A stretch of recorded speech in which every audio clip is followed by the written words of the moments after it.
Welcome to sunny Sydney, Aaron Macy. For how long, Mark? It's outstanding. I just went and grabbed a coffee on the way here and it was beautiful. I almost went for a swim, but it's not going to last, is it? Well, it's predicted not to last. We've got a serious rain event, both Eagle Farm and Rosehill is said to be compromised by the weather tomorrow. Strangely enough, I would have said that if we raced now, we'd be racing on a dead track, but they want to tell you it's heavy at Rosehill, Aaron. So you're saying that, so they were saying they got 22 mils in the last 6 months. Seems an odd reading at the moment, which doesn't, what I'm saying right now doesn't mean anything because, of course, rain is set to fall, heavy rain is set to fall tomorrow. So what it is now when did doesn't... they actually get that last 24 mils over? I'm Tuesday. Assuming so it was on Tuesday. Yeah. Interesting. Yeah, so seems odd to me, but anyway, we're on a true rail, which is good, and up and off will be the order if the track is seriously rain affected. And if it isn't, like if the rain for some reason doesn't come, I mean, I can't remember the last time I saw 40 to 80 mils forecasted, so I'm assuming we're going to get something. Yeah, and given that they want to tell you it's heavy already, then, you know, we've pretty much, you know, we're told what to do. Which is wait till tomorrow morning, wait for the scratchings, and wait to see what happens tomorrow afternoon. Yeah, because otherwise you're going to cop a lot of deductions. Anyway, that can't be helped. We've done a preview show previously under these circumstances, and we'll soldier on. It's a sort of a full card as it stands, with not a lot to get excited about. It's sort of, you know, the numbers there again. This is what we've been looking at week in, week out. If it was a dead track, Rosehill Rail True, I probably could have got excited about it. But going through the form, I'm sitting there, I'm seeing heavy 8, I'm seeing 40 to 80 mils. I just didn't know. I'm looking for wet trackers. I know. It's like trying to do the form when it's like trying to do the form for a good track that you know will be a good track when it's pissing down on you. Yeah. You know what I mean? Like it's one of those things. Anyway, the first race is a 2-year-old race. It's a race where the blue colours of Nonpareil is the favourite at $3.30. Legerity is $3.80, and the 1,000 metre winner from Scone Blazing Steel is $5. Then we go out to Brule at $10, Palladian $11, and so odds and sods form here. I had Legerity leading, but Orleans may be persuaded to lead and Legerity take the sit. Henry the Creative is on the inside, back on the inside, and Palladian, who raced prominently in a 12.50 on debut, and the stablemate of Legerity could work forward. Nonpareil looks to settle midfield here, Aaron. I wanted to be against Legerity. Didn't we all? Didn't we all? We did, and I'm happy to be against it again. I'm very happy to be against it again here. I thought Blazing Steel's win, I know it's probably been a very moderate field, but the way in which it did at Scone I thought was quite good. Yeah. And I liked it from its trials leading into that race. What was so good about its trials? Because honestly, I haven't actually looked at the trials, but they're all slow heats. I don't know what it is with Chris Lees and these colours, but they seem to be able to hide them in trials and then set them up for a race day. And it was just like this the whole way. Yeah, I understand, because the starting price in its race says that. The depth of the field behind him, Aaron? Well, that's obviously going to be a bit of a query, shall I say. But I thought coming to Rosehill, he looks a horse that would be suited by Rosehill. Wide draw, good. Was doing his best work late. I was quite happy to be on him. And the others? This race, originally I looked at it, I thought, I could be quite keen on him early, but then I thought Palladian, its run was not bad. Its run was not bad, and its trial since is actually very good. It looks like a horse that just make that steady improvement each time he comes to the track. Yeah. And it's a stable that's in form. I was quite happy to be there as well. Northern Meteor, I love them in the ground, Aaron. Am I? There's certainly no knock for me there. I think they get through them. And then Nonpareil, I thought it's obviously bred commands out of a Lonhro mare. And I thought its run was good. It got held up and in stages. It's run behind Raymond, who Sid's come out and won on Wednesday. And I was surprised it wasn't actually favourite.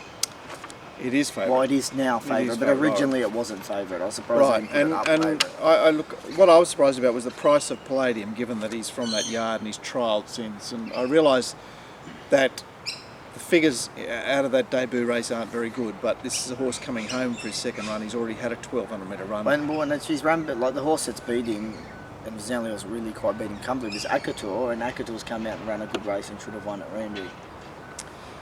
So the form lines there, I just late Legerity. Just late. Yeah. Well, what about the fact that Legerity is like very seasoned, like he's experienced and he's just there, and the others are bringing. Well, they're bringing non sort of Saturday form. I suppose Non Pareil's got a run in the Honesty Prevails race, which is worth something. Anyway, that's an interesting 2-year-old race. And then you've even got like Orleans, or Leons, however you pronounced it. It's one of those real weird Gay Waterhouse trials where it's kind of under the stick, but it kept finding when it trialled, and then it's gone to the race like that, didn't it? And it's raced the same way. If you paused it at the 300, most punters would say it's going to get lapped, and it just keeps finding you. Because he's got that real stayers climbing action, you know. So I thought up and distance would suit it. It's quite a deep race. I just wanted to be against the top one. All right, Aaron has spoken there. That's race 1. Now, of course, it's day 3 of the tournament, the big tournament, and we saw fun and games last week with James PK launching into orbit and then crashing back down to earth. It was unbelievable, wasn't it? It was a very interesting day. We saw round 1 where everyone kind of just came out just tapping away a few jabs. No one really got too into it. And then, day 2, a few people came out swinging. Yeah, well, he does provide an interesting template, doesn't he? We haven't seen a scenario like that before, and nor have we heard it as noisy a plane as that before. Yes. But yes, we could find a bit of moving and shaking on the back of that. Of course, day 3 looks critical, really, doesn't it? I think what he's done, he's opened up the minds to most punters to seeing that you can win. You can win on the last. I think you can kind of win from anywhere with this. It's obviously harder to do, and it's easier to chip away. But I think he's obviously shown that if you can string 4 wins, this is outstanding. It shows that you can win. And you can do it from low in the field. Right, okay. So that's the tournament. Obviously get on board because this is the big one. And we've found a whippersnapper to keep us company now, Aaron. Outstanding. Race 2 is for the 3-year-olds. And I had Lucky Fish, who's been back to the trials since... Yep. Sorry, I should mention the market, which sees Ravi the favourite at $4.60. King's Troop $5.50, Lucky Fish $7.5. Sorry, Kiale at $5 is second pick. Lucky Fish at $7.5. Nudie Rudy at $7.5. At the positive charge at $11. Lucky Fish, as I mentioned, has been back to the trials since his first up run, and he would look to take the lead. Thorsburn's on speed here. Nudie Rudy's hard up and off speed as well. Positive charge back along the inside, and Kiale is a horse that will race at least on speed. King's Troop's drawn out wide out with Noble Joey, and they could press forward as well. So there's a bit happening here up front. It's an interesting little race. Where did you want to start with? Well, yeah, look, Lucky Fish for mine's got the form run on this track. Been back to the trial since. Obviously, he's got a complex pace scenario to deal with. I wasn't impressed with King's Troop's effort the other day. I thought he gun rode him uber perfectly. Ravi found the right lane at Randwick, but he's getting the job done. And Kiale started shorter than her on that occasion. Nudie Rudy, an interesting runner, and Last Witness, I thought, attacked the line with some gusto in a deep enough race at Broadmeadow, admittedly provincial form there. Yeah. The horse I wanted to go to was Ravi. I thought she's your the go-to horse here, isn't she? She's like Miss Dependable. They've worked out how to ride her. She's one that from very early I went, this one could be special in time. She hasn't got the special yet, but she certainly looks that work in progress, as you just said. She has to be ridden cold. I think she gets the opportunity to be ridden cold. She was very, I thought she beat Fiale quite comfortable last start, and I just think she gets the right run here, and I think she can go on with it. My only beef there was, of course, she loses Karen and gets Winona, who's not Exactly fine. well, she's not quite on song, so No. I would raise that as an issue. Fiale, of course, resumed at Gosford on a rail out, found the fence and spread eagled the field. That was completely misleading because of the way the road track was playing. So a little knock on her, despite the fact she's got the favourite again. She's got an XP against Ravi. Any comment on the horse Chipper, Moody? No, I don't. What you see is what you get? Yeah, what you see is what you get. It was. I tend to find it quite hard measuring a lot of this Melbourne form when it comes here, because a lot of the time they can look quite good down there and then come here and just get rolled. Yeah. So and then they can look awful and come out. It's quite tricky. Like you said, what you see is what you get. I'll tell you a horse that I think is suited in the going. It showed a little bit of ability early, has been disappointing in stages, and I thought it was quite improved with its last run. It was Positive Charge.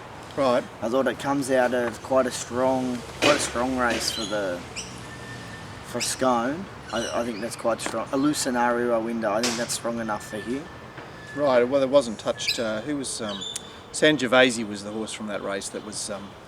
Has been disappointing. Well, it I suppose it had a bit of support last week, but it certainly perhaps it couldn't feature. Yeah, and then Rowinder's gone up to Queensland and run an average race, Right. moderate race. Right. I think it's a horse that handles the going. I think it's a horse that's shown improvement. One thing that we've seen with this stable is they do improve with the runs, and it's certainly getting fitter now, and I think it's ready to show its best. I would see it running a cheeky race down in the weights. Okay. Down in the weights. I would. I found this an awkward race, and I would mention honourable mentions to Lucky Fish and Last Witness from me. Obviously, Ravi's right in the race.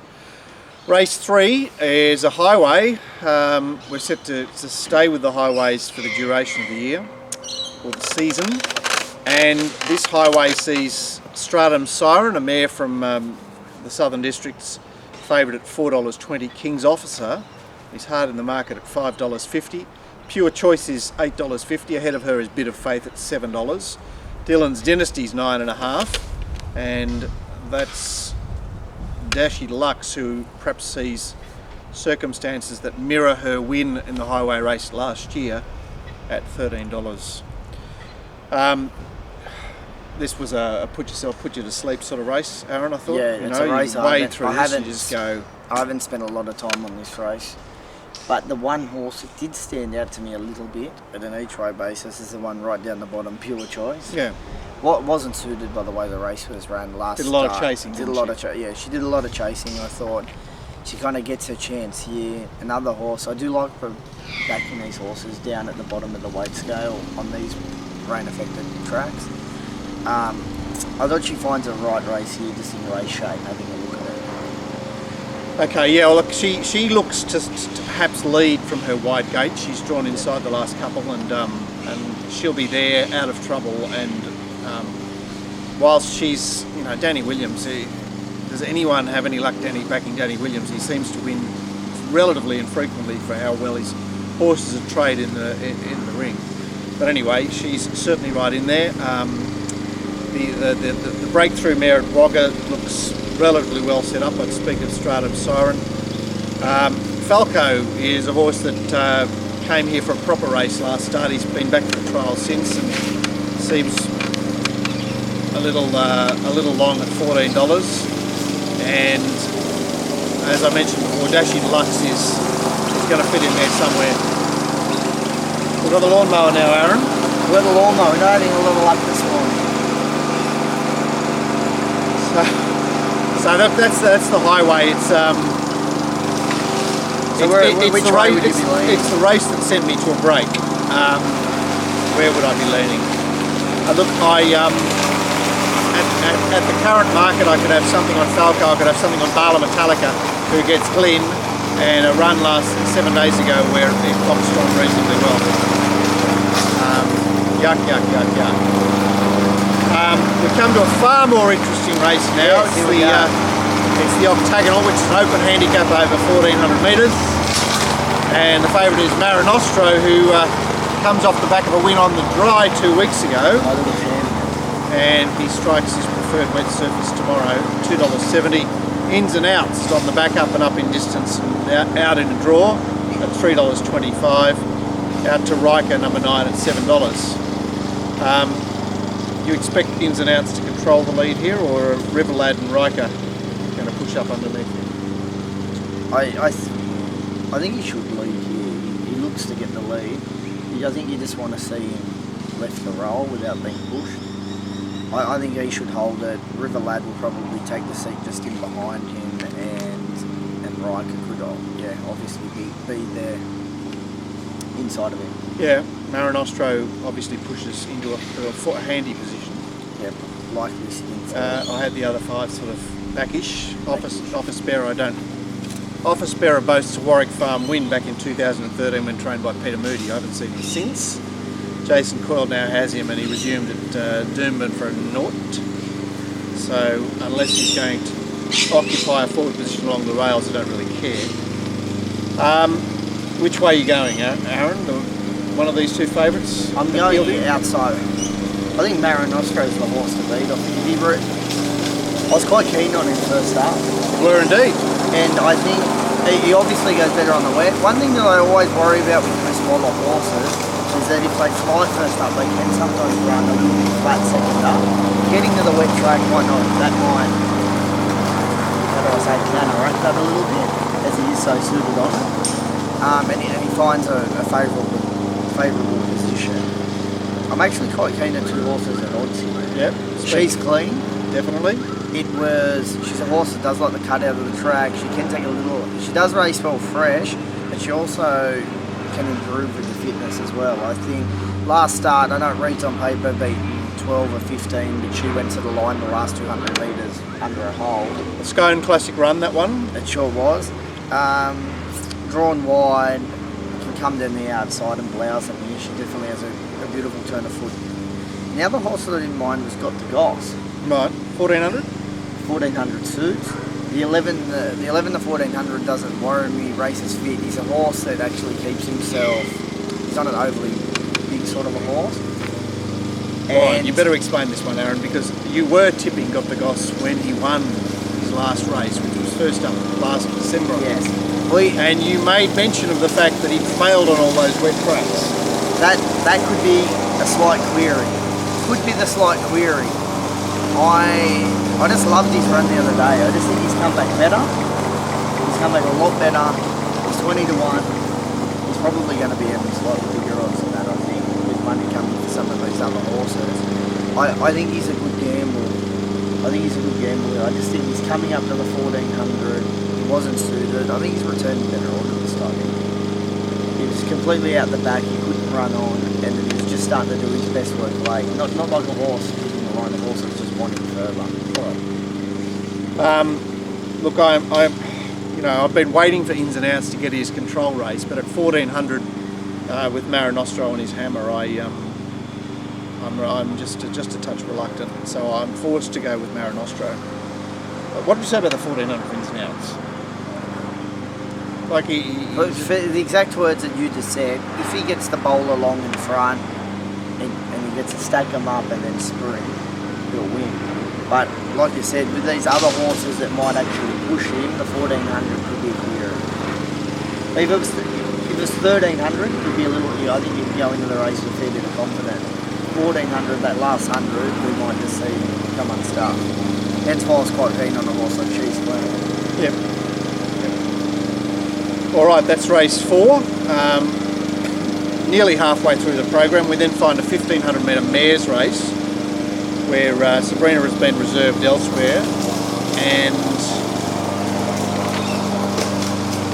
Distraught looks to take it up, Dynamic Rock on her outside. Trashwa is on the back up in distance and should settle handy. And Kellyville Flyer looks to occupy a forward position. Like Xena, not too far away, Pindan Pearl next best on the inside. As far as the market is concerned, Pindan Pearl is our favourite at $4.40. Harlem Lady has been back to the trials since her inglorious run last time. It's $5. Trashwa is $6. Distraught $7. Like Xena $9. Piamimi $11. Dynamic Rock $12. Where did you want to start here? Where do I want to start? Well, I want to say that Distraught is going to be there out of trouble and is racing well enough to be slightly over the odds at $7.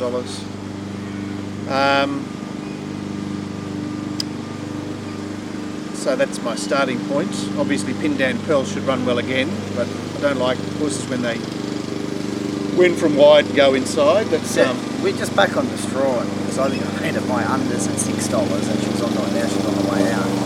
Do you have any issue with her on wet tracks? I'm all about racing style, so You're on that racing style. I'm content with her.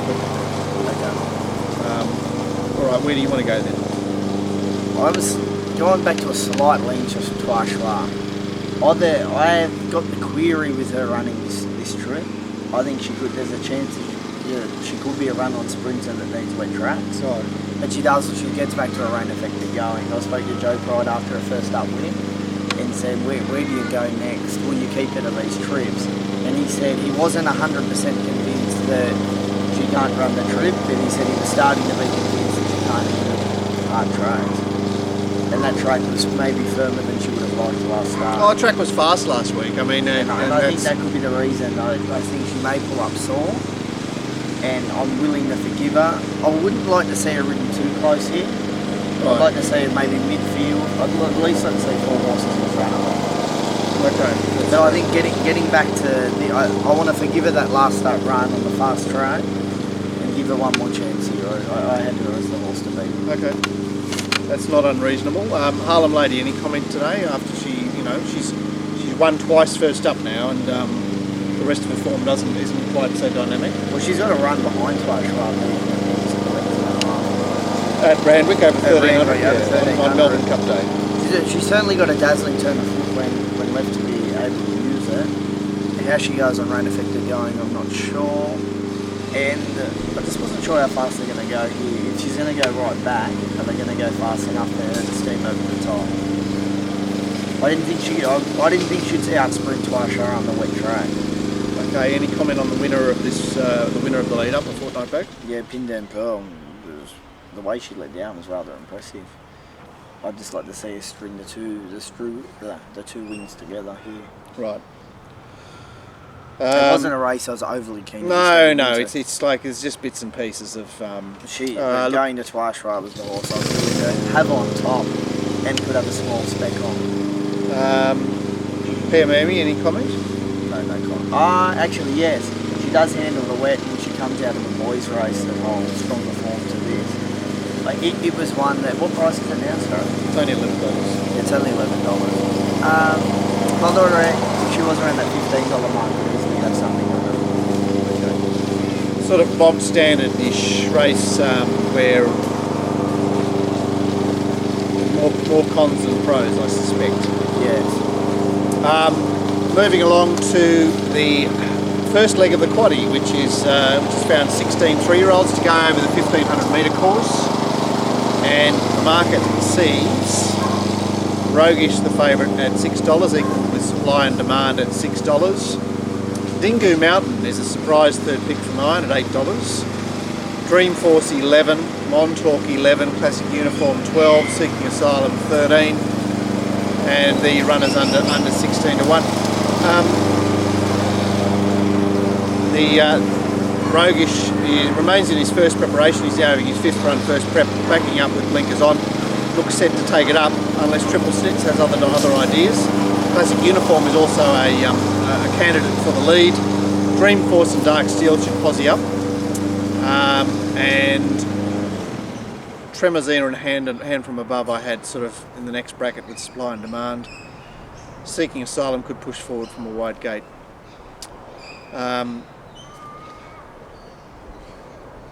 Let's start with the $6 favourite in Rogish. Yeah. Why is it not 2-1? I don't know. It was shorter in what I thought was a harder race last start. It gets more favours here, I think, even though he got the lovely run and the winner was very game in beating him. It was a very competitive race. It's a very competitive race. He did it at Randwick over 14. He goes to the 1500 here. He handles the wet. He's down in the weights. There's all those. He just keeps ticking boxes. Why? I just can't understand why he's not 2-1. I think he's a great bet at $6, and I think it's an each way bet to nothing. Well done, Aaron. My sentiments exactly. A comment on, supply and demand is a horse that I've been looking to lay ever since he won first up at 1,000. Then he went to the restricted sale race at Scone, and thence to the 1550 at Canterbury. It looked. Well, he's now coming back to 1,500. Any comment on supply and demand? Well, his 2 wins have come on rain affected going, and he probably gets his chance here. He's just a weird. His setup's been just weird for mine. And it was quite odd, but I think he's now settled. He's had those 2 runs. It has been disappointing, but at the same time, you have that excuse of a weird setup. I think kind of gets his chance here. It's probably a default second pick. Yeah, they never do much for me. The gay off paces, you know. It's just not. I mean, I know she does train winners that way, but it's a racing style that just doesn't fit with what I'm looking for. If it was to get quite wet, I'm quite keen to play one at the big odds. Speak. Dursley, yes. Dursley. I'd like him to have slightly less weight because I don't like backing horses with 60 kilos on mud tracks that run on. I don't mind doing it with horses that are on the pace because they can grind. Yeah. But his best win by far come on that bog track down in Flemington that day, and he's been back to the trials of his first up run, given a nice quiet trial. I think this trip suits him, and he's at 60-1, and I think he's got an each way full to on a very wet track.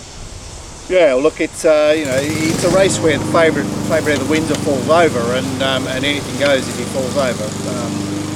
Honestly, there's middle peggers galore there that are just they won't be champing at the bit, but they'll be there picking up the pieces. You know, horses like Northern Fabulous, which are zero sort of roulette wheel horses, but will be dangerous in this scuzzy race outside the favourite, who is, as you say, very effectively priced. He's certainly the way I went. I thought Dreamforce did a good enough job the other day. He's now third up and at the same course merit some consideration. Yeah, I thought his runs were quite good. What did you think of him if he gets the wet track? Would it be an issue? I know the mare loved the wet.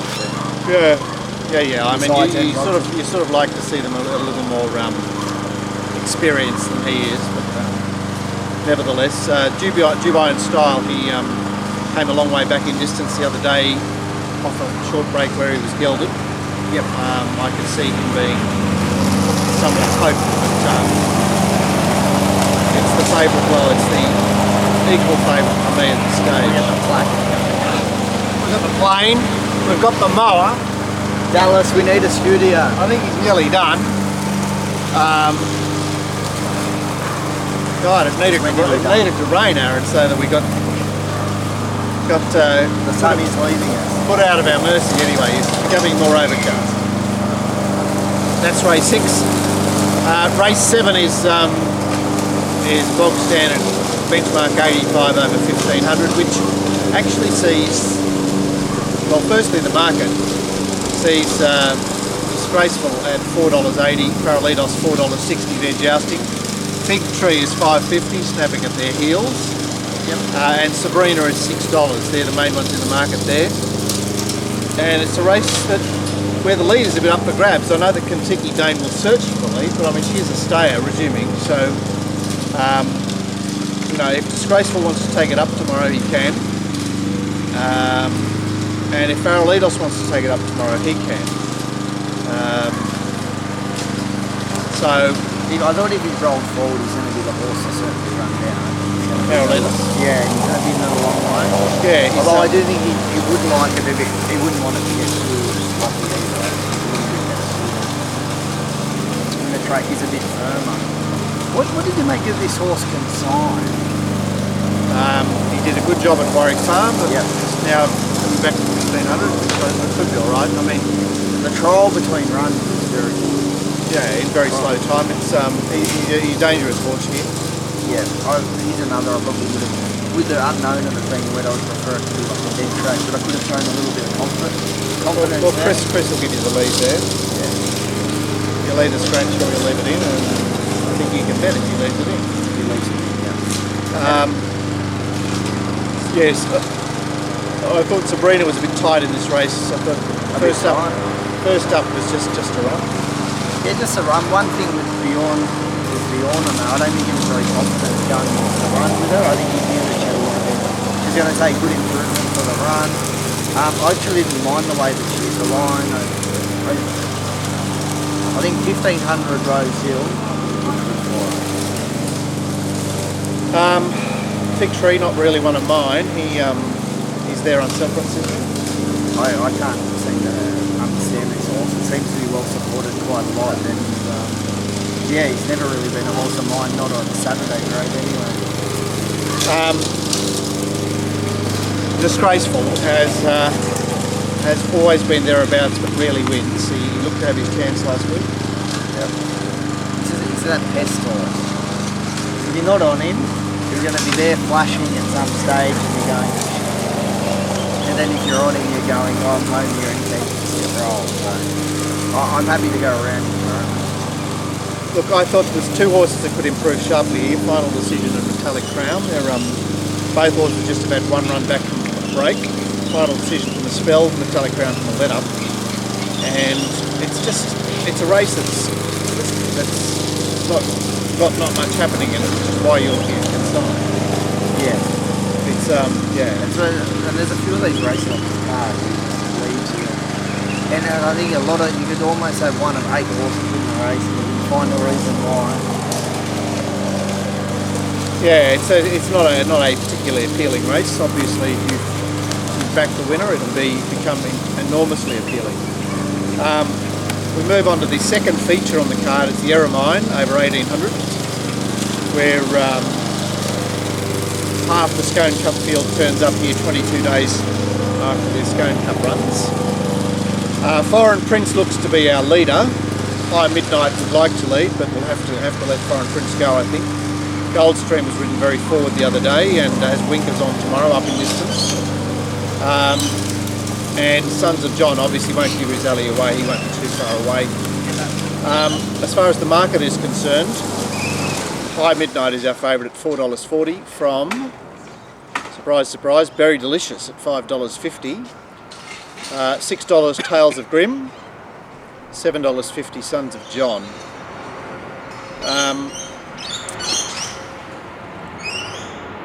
Where did you want to start, Mark? Well, I want to start with Loophole. He's the perennial. He's had a run back from a short break at 1400. Did a good job 2 weeks ago, I thought, and gets into an 1800 here. Looks to suit. We've got this mess up from Scone where there's about 6 unlucky runs. Well, Tales of Grimm got no opportunity. Less is more got no opportunity. High Midnight did a bit of work. Meets them back down at the weights here. Look, he's obviously bringing his Rose Hill form here, High Midnight, and I've marked him favourite. Yep. I see that as being reasonable, but Loophole, who's currently $16, definitely interested me strongly. Not really interested in the top 2. Goldstream is itching to improve. Do you think, Aaron? It's certainly itching to improve. It's been disappointing for mine, but it's had weird setups, it's had funny runs. Does it get its opportunity here? Well, it's hard to know exactly what it is. Is it a mile and a half horse? Is 1800 not yet far enough? I'm not sure. I am not sure. I marked High Midnight favourite here. I thought off his run previously. Gets back down at the weights. He's kind of drawn wide, doing on fire with the stable. He just ticked a lot of boxes. And sure. He seems the right horse to be favourite here. And have you got a Waller runner to consider? Yeah, Tales of Grimm's got to be the horse to consider, I think. Loophole, He's got the 4. No, I can see Lupo running a race. Yeah, it's just another race I just don't want to get involved in. I'm just finding it very hard. Yeah, you're happy enough to start with number 8, but it's not. There's slightly complicating factors. There's another 5 horses I could easily see winning the race, and then so they're all those horses from kind of 9 to 4, 9 to 5, yeah. Yeah, it's it promises to be a very good betting contest because there are a number of angles here. Any comment on Very Delicious, who's currently second pick?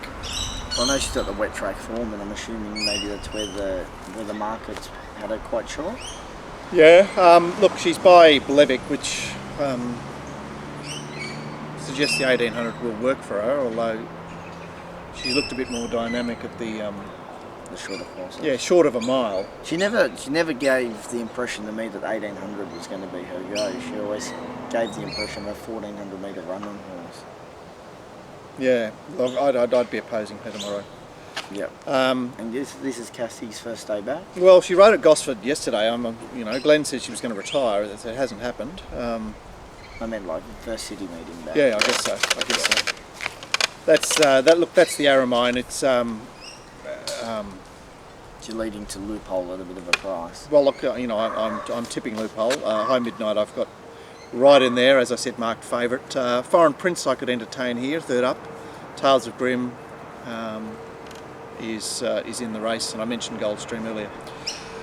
Finally, the nightcap, which is a nasty nightcap for those of us doing the form. 19 runners down to race, one emergency, so King's Troop, who's engaged earlier, may or may not run in this race. I expect a number of scratchings, but they're not forthcoming at the moment. No. And we've got good speed from wide out with, I'll mention the market firstly, which sees Paint at $7. King's Trip, the emergency, is $6. Powerline is $7.5. Grundazite, $8.5. And Costa Natty, first up off a year, $8.5. Allard, $10. I mentioned that the speed is genuine wide out. Freeze the Chargers, who gets to 1200. He's out there with Grand Condor, who is a 1,000 metre horse that will go forward, and Costa Natty will find himself on the speed from his wide draw. Night Rocker and Paint posse up from their underneath positions. King's Troop not far away with Selectify, and Grundazite has the blinkers off but shouldn't be too far away. That's your first bracket there. And it's yuck to the form from this race. In Costa Natty, have you seen his trials, Aaron? No, I haven't. I haven't seen his trials yet. One horse that I did see at the trials, though, was McCreary. Yes. So his trial was good without being great. I think he's a dead set little wet tracker. Right. Having his second full prep here, and I could quite easily be on him first up if Chris is willing to leave him in the race. The wide gate obviously shouldn't be an issue. And 1200? 1200, I think it's going to be a testing 1200, which will bring them back to him a little bit. Yeah, look. Fair enough. It's. I think Rory's riding well enough as well. I think he certainly is. He certainly is. Looks a dart job from mine. The other one, race. Winetails, returns with a bone chip out and tie back. Okay, it's vexing, but she's probably at her best fresh. Yeah, but doesn't like wet tracks. Yeah. It's a bit of a struggle-a-thon. Yeah, well, look, in Costa Natty to catch my eye, except for the fact that I prefer him to resume at 11. What about Alart? A bit chewed up. But chewed up, spat out? She's all right. She's there. I have to leave Paint in there, and I'm forced to leave that wretched Grundazite who showed himself up the other day there as well.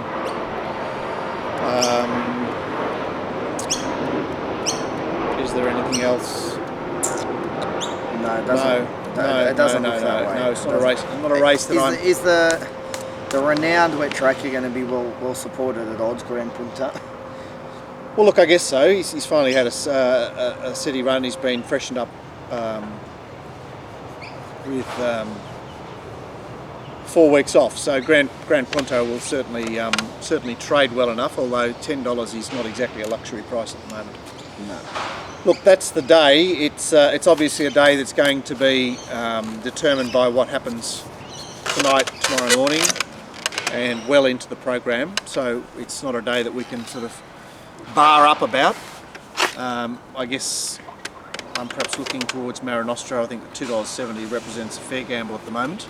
Aaron, have you got a suggestion? You're thinking that he might start trade quite short, especially with the wet track area. Well, he's got a win at the course and distance, and he's only got one opponent as far as I can see, which is ins and out. Okay, so you're going away from the roughies and think they can. Well, they're roughies. They're roughies. So I'm saying it's a sort of a match race. Okay, cool. I'm quite keen on Roguish. Roguish at $6 has been labelled by Aaron, and I still can't believe it's $6. I think it's an outstanding bet.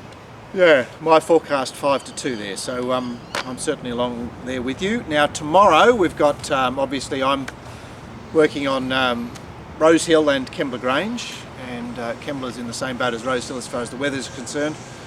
John Walter will be doing Sydney, Darren Potter will be in Melbourne, Aaron Barbie in Morfordville.